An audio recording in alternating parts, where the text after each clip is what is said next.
تو پیارے بھائی اور بہن، آج ہم پیدائش کی کتاب باب 18 پہ غور کریں گے۔ اب ہم آیت 1 پڑھیں گے، لکھا ہوا ہے، ذرا غور سے سنو۔ پھر خداون مامرے کے بلوتوں میں سے اسے نظر آیا، اور وہ دن کو گرمی کے وقت اپنے خیمے کے دروازے پر بیٹھا تھا۔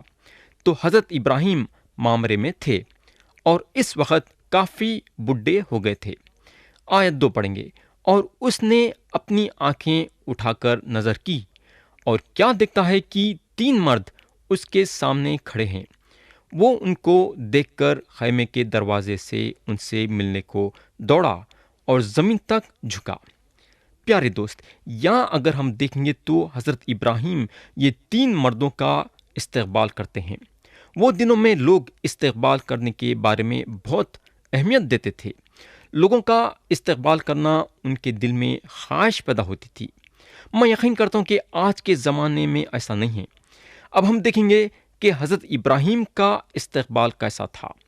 آیت 3 اور 4 پڑھیں گے، لکھا ہوا ہے، اور کہنے لگا کہ اے میرے خداون، اگر مجھ پر آپ نے کرم کی نظر کی ہے تو اپنے خادم کے پاس سے چلے نہ جائیں، بلکہ تھوڑا سا پانی لایا جائے اور آپ اپنے پاؤں دھو کر اس درخت کے نیچے آرام کریں۔ پیارے بھائی بہن، میں یقین کرتا ہوں کہ ہمارے لیے یہ ایک حیرت کی بات رہیں گی اگر ہم ایک اجنبی کو، جس کو ہم جانتے اور پہچانتے نہیں، یہ بولیں گے کہ اپنے پاؤں دھو کے اندر آ جاؤ۔ آج ہم ایسا نہیں بولیں گے، مگر وہ زمانے میں یہ ایک دستور تھا اور لوگ دل و جان سے یہ چیز کا استعمال کرتے تھے۔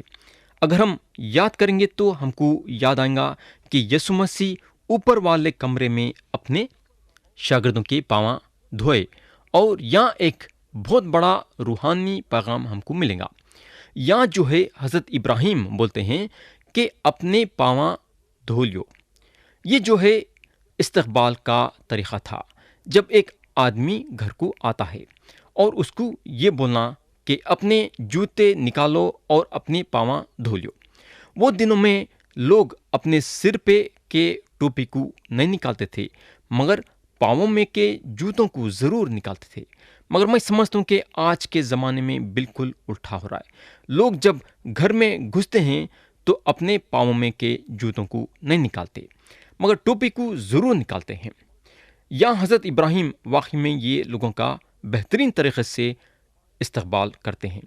آیت 5 سے 8 پڑھیں گے، لکھا ہوا ہے، میں کچھ روٹی لاتا ہوں، آپ تازہ دم ہو جائیں تب آگے بڑھیں، کیونکہ آپ اسی لیے اپنے خادم کے ہاں آئے ہیں۔ انہوں نے کہا، جیسا تو نے کہا ہے ویسا ہی کر۔ اور ابراہیم ڈیرے میں سارا کے پاس دوڑا گیا اور کہا کہ 3 پیمانہ باریک آٹا جل لے اور اسے گوندھ کر پھلکے بنا۔ اور ابراہیم گلے کی طرف دوڑا اور ایک موٹا تازہ بچڑا لا کر ایک جوان کو دیا، اور اس نے جلدی جلدی اسے تیار کیا۔ پھر اس نے مکھن اور دودھ اور اس بچڑے کو جو اس نے پکوایا تھا لے کر ان کے سامنے رکھا، اور آپ ان کے پاس درخت کے نیچے کھڑا رہا اور انہوں نے کھایا۔ پیارے بھائی بہن، کیا آپ نہیں سمجھتے کہ حضرت ابراہیم کا جو طریقہ تھا استقبال کرنے کا ایک زبردست طریقہ تھا؟ وہ لوگوں کا استقبال کر رہے تھے جن کو انہوں جانتے نہیں تھے۔ انہوں یہ 3 لوگوں کی زبردست دعوت کرے۔ انہوں موٹا تازہ بچڑا لیے اور ان کا ایک نوکر وہ بچڑے کو ذبح کرا اور تیار کرا۔ سارا روٹیاں بنائیں اور انہوں مکھن اور دودھ کا بھی انتظام کرے۔ یعنی کہ ایک بہت بڑی دعوت تھی، اور انہوں اپنے دل کے خوشی کے ساتھ یہ دعوت کرے۔ اس کے علاوہ اگر ہم غور کریں گے تو ہم کو معلوم ہوگا کہ یہ ایک خاص مہمان تھے۔ اگر ہم نیا عہد نامہ میں دیکھیں گے تو عبرانیوں کا خط باب 13 اور اس کی آیت 2 میں لکھا ہوا ہے، ذرا غور سے سنو، مسافر پروری سے غافل نہ رہو، کیونکہ اسی کی وجہ سے بعض نے بے خبری میں فرشتوں کی مہمانداری کی ہے۔ تو یہاں حضرت ابراہیم یہ 3 لوگوں کو نہیں جانتے تھے، مگر ان کی خاطر تواضع کرے۔ اب ہم آیت 9 پڑھیں گے۔ پھر انہوں نے اس سے پوچھا کہ تیری بیوی سارا کہاں ہے؟ اس نے کہا وہ ڈیرے میں ہے۔ پیارے بھائی بہن، وہ زمانے میں اچھی بات نہیں تھی کہ ایک بیوی غیر مردوں کے سامنے نکل کے ان کی خدمت کرنا، خاص طور سے جب کہ 3 مرد وہاں تھے۔ مگر یہاں ہم دیکھیں گے تو کلام بتاتا ہے کہ یہ 3 مرد سارا کے بارے میں پوچھنے لگے۔ آیت 10 پڑھیں گے، لکھا ہوا ہے، تب اس نے کہا میں پھر موسم بہار میں تیرے پاس آؤں گا، اور دیکھ تیری بیوی سارا کے بیٹا ہوگا۔ اس کے پیچھے ڈیرے کا دروازہ تھا، سارا وہاں سے سن رہی تھی۔ پیارے بھائی بہن، میں جہاں تک سمجھتا ہوں سارا کا کان یہ لوگوں کے بات چیت پہ لگا تھا ہوگا کہ ان لوگاں حضرت ابراہیم کے ساتھ کیا کیا باتیں کر رہے ہیں۔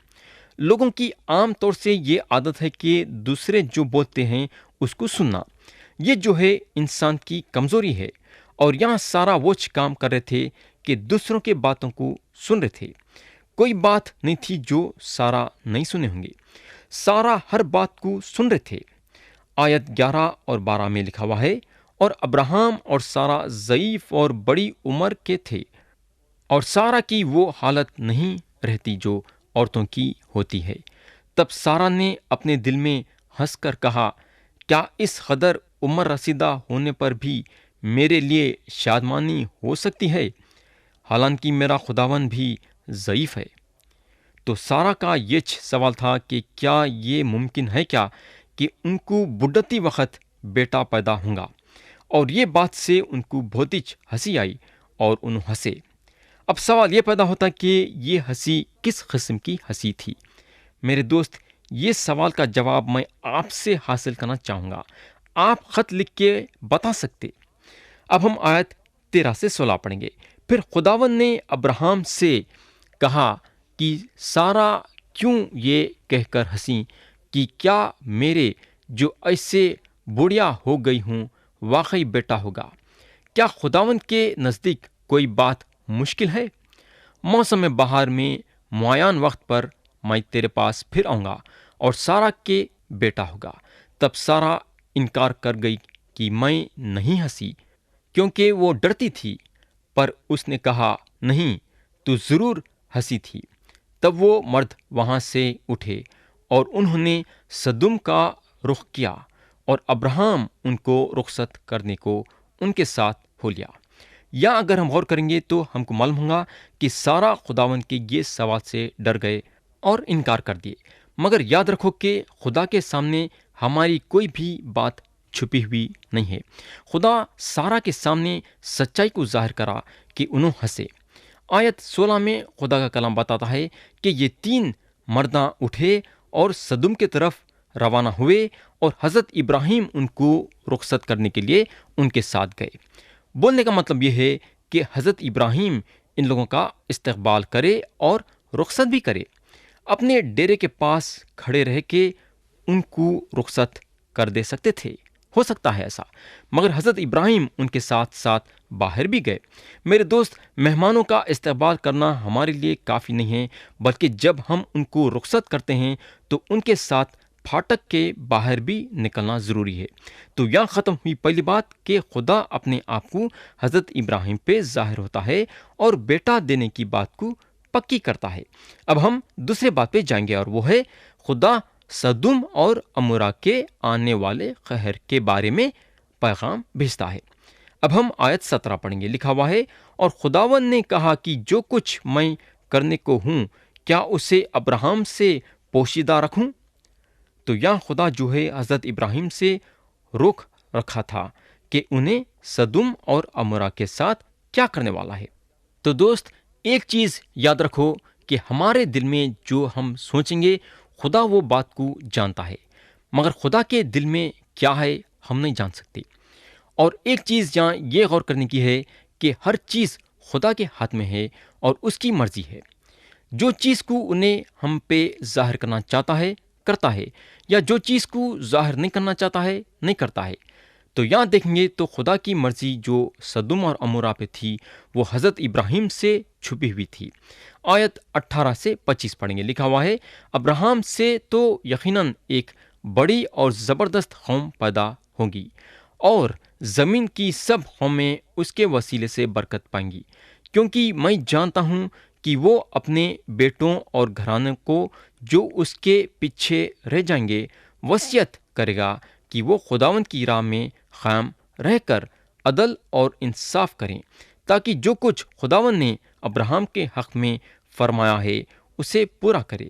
پھر خداوند نے فرمایا، چونکہ سدوم اور عمورہ کا شور بڑھ گیا اور ان کا جرم نہایت سنگین ہو گیا ہے، اس لیے میں اب جا کر دیکھوں گا کہ کیا انہوں نے سراسر ویسا ہی کیا ہے جیسا شور میرے کان تک پہنچا ہے، اور اگر نہیں کیا تو میں معلوم کر لوں گا۔ پیارے بھائی بہن، دوسرے الفاظوں میں خدا حضرت ابراہیم کو یہ بول رہا ہے کہ میں وہاں کے حالت کو جانتا ہوں، مگر میں تحقیقات کروں گا۔ میرے بھائی، ہم کو معلوم ہونا چاہیے کہ خدا جلد بازی کے ساتھ کام کرنے والا نہیں ہے۔ یہ ایک اچھی بات تھی کہ خدا حضرت ابراہیم کو بتایا کہ انہیں سدوم اور عمورہ کے ساتھ کیا کرنے والا ہے۔ اگر خدا ان کو نہیں بتاتا تھا تو ان کو خدا کے بارے میں غلط خیال آتا تھا۔ انہوں خدا کے بارے میں شاید یہ سوچتے تھے ہوں گے کہ خدا سخت ہے اور اس کے پاس رحمت نہیں ہے اور صرف برباد کرنے والا خدا ہے۔ میں یقین کرتا ہوں کہ اگر خدا ان کو نہیں بتاتا تھا کہ انہیں سدوم اور عمورہ کے ساتھ کیا کرنے والا ہے تو حضرت ابراہیم خدا کے بارے میں یہ سوچتے تھے۔ تو یہاں خدا اپنی مرضی کو ان پہ ظاہر کرا۔ آیت 22 میں لکھا ہوا ہے، سو وہ مرد وہاں سے مڑے اور سدوم کی طرف چلے، پر ابراہم خداوند کے حضور کھڑا ہی رہا۔ تو یہاں ختم ہوئی دوسری بات کہ خدا سدوم اور عمورہ کے آنے والے خیر کے بارے میں پیغام بھیجتا ہے۔ اب ہم تیسرے بات پہ جائیں گے، اور وہ ہے حضرت ابراہیم خدا کے پاس آتے ہیں دعا کرنے کے لیے۔ اب ہم آیت 23 پڑھیں گے، لکھا ہوا ہے، تب ابراہم نے نزدیک جا کر کہا، کیا تو نیک کو بد کے ساتھ ہلاک کرے گا؟ پیارے دوست، اب سوال یہ پیدا ہوتا ہے کہ حضرت ابراہیم کے دماغ میں سب سے پہلی بات کیا آتی ہے؟ سب سے پہلی بات حضرت ابراہیم کے دماغ میں جو آتی ہے وہ ہے ان کے بھتیجے لوط کے بارے میں۔ انہوں لوط کو ایک بار ان کے دشمنوں کے ہاتھوں سے چھڑائے تھے، مگر یہاں لوط پھر سے ایک بڑے خطرے میں ہیں۔ میں یقین کرتا ہوں کہ کئی مرتبہ حضرت ابراہیم لوط کے بارے میں سوچے ہوں گے کہ لوط کا رشتہ خدا کے ساتھ کیسا ہے، مگر ابراہیم یہ ضرور یقین کرتے تھے کہ لوط خدا کے طرف سے نجات پائے ہیں۔ تو یہاں جو ہے انہوں خدا سے سوال کرتے ہیں کہ راز بازوں کا کیا ہوگا؟ انہوں خدا سے بولتے ہیں، کیا تو نیک کو بد کے ساتھ ہلاک کرے گا؟ میرے بھائی، حضرت ابراہیم شاید یہ سوچے ہوں گے کہ یہ شہر میں بہت سے نیک انسان رہیں گے اور وہ نیک انسانوں کے خاطر خدا سارے شہر کو چھوڑ دیں گا۔ مگر حیرت کی بات یہ ہے کہ آخر کئی کو حضرت ابراہیم یہ بات نہیں سمجھ سکے کہ خدا نیک کو بد کے ساتھ کیسا ختم کر سکتا۔ آیت 24 میں لکھا ہوا ہے، شاید اس شہر میں 50 راز باز ہوں، کیا تو اسے ہلاک کرے گا اور ان 50 راز بازوں کی خاطر جو اس میں ہوں اس مقام کو نہ چھوڑے گا؟ پیارے بھائی بہن، تو یہاں اگر ہم دیکھیں گے تو حضرت ابراہیم 50 سے اپنی گنتی شروع کرتے ہیں۔ انہوں خداوند کو بولتے ہیں، شاید اس شہر میں 50 راز باز ہوں، کیا تو اسے ہلاک کرے گا؟ پیارے دوست، ہر انسان کے منہ پہ یہ سوال ہے۔ یہ سوال ایسا ہے کہ لوگ خدا سے اس بارے میں سوال کرتے ہیں، کیا خدا جو سارے زمین کا قاضی ہے صحیح عدالت نہیں کرے گا کیا؟ میرے دوست، یہ سوال کا جواب ہے۔ ہم کو معلوم ہونا چاہیے کہ ساری بائبل شریف خدا کے بارے میں یہ بتاتی ہے کہ خدا سارے زمین کا قاضی ہونے کے ناطے صحیح عدالت کرتا ہے۔ خدا کا انصاف ہمیشہ صحیح ہے۔ جو بھی انصاف خدا کرتا ہے صحیح کرتا ہے۔ اگر آپ یہ سمجھتے ہیں کہ اس کا انصاف غلط ہے تو یہ آپ کی کمزوری ہے۔ آپ کا خیال خدا کے بارے میں غلط ہے۔ ہم غلطیاں ضرور کرتے ہیں، مگر خدا جو سارے زمین کا قاضی ہے کبھی غلطی نہیں کر سکتا۔ آیت 25 میں لکھا ہوا ہے، جہاں حضرت ابراہیم خدا سے بولتے ہیں، ایسا کرنا تجھ سے بعید ہے کہ نیک کو بد کے ساتھ مار ڈالے اور نیک بد کے برابر ہو جائے۔ یہ تجھ سے بعید ہے۔ کیا تمام دنیا کا انصاف کرنے والا انصاف نہ کرے گا؟ اب ہم آیت 26 سے 28 پڑھیں گے۔ اور خداوند نے فرمایا کہ اگر مجھے سدوم میں شہر کے اندر 50 رازباز ملیں تو میں ان کی خاطر اس مقام کو چھوڑ دوں گا۔ تب ابراہم نے جواب دیا اور کہا کہ دیکھیے، میں نے خداوند سے بات کرنے کی جرت کی، اگرچہ میں خاک اور راکھ ہوں، شاید 50 رازبازوں میں 5 کم ہوں، کیا ان 5 کی کمی کے سبب سے تو تمام شہر کو نیست کرے گا؟ اس نے کہا، اگر مجھے وہاں 45 ملیں تو میں اسے نیست نہیں کروں گا۔ پیارے بھائی بہن، دوسرے الفاظوں میں حضرت ابراہیم بولتے ہیں، اگر وہاں 45 رازبازاں ہیں تو کیا تو 45 رازبازوں کے خاطر شہر کو برباد کر دیں گا کیا؟ اور خدا ان کو بولتا ہے، اگر میرے کو وہ شہر میں 45 رازباز مل جائیں گے تو میں شہر کو برباد نہیں کروں گا۔ یہ بات حضرت ابراہیم کے ہمت اور حوصلے کو بڑھاتی ہے، اور انہوں خداوند کو بولتے ہیں، اگر سمجھو اس میں 40 رازباز ہیں، خدا ان کو بولتا ہے 40 رازبازوں کے لیے میں شہر کو برباد نہیں کروں گا۔ اس کے بعد حضرت ابراہیم گنتی کو کم کرتے جاتے ہیں اور 10 پہ آ کے اپنی گنتی کو روکتے ہیں، اور خدا ان کو بولتا ہے، اگر شہر میں 10 رازبازاں مل جائیں گے تو میں برباد نہیں کروں گا۔ آیت 33 میں لکھا ہوا ہے، جب خداوند ابراہم سے باتیں کر چکا تو چلا گیا اور ابراہم اپنے مکان کو لوٹا۔ اب سوال یہ پیدا ہوتا ہے کہ حضرت ابراہیم جو گنتی کر رہے تھے تو اپنے گنتی کو 10 کے نیچے کیوں نہیں کرے؟ انہوں شروع کرے 50 سے اور آ کے رک گئے 10 پہ، کیوں 10 کے نیچے نہیں آئے؟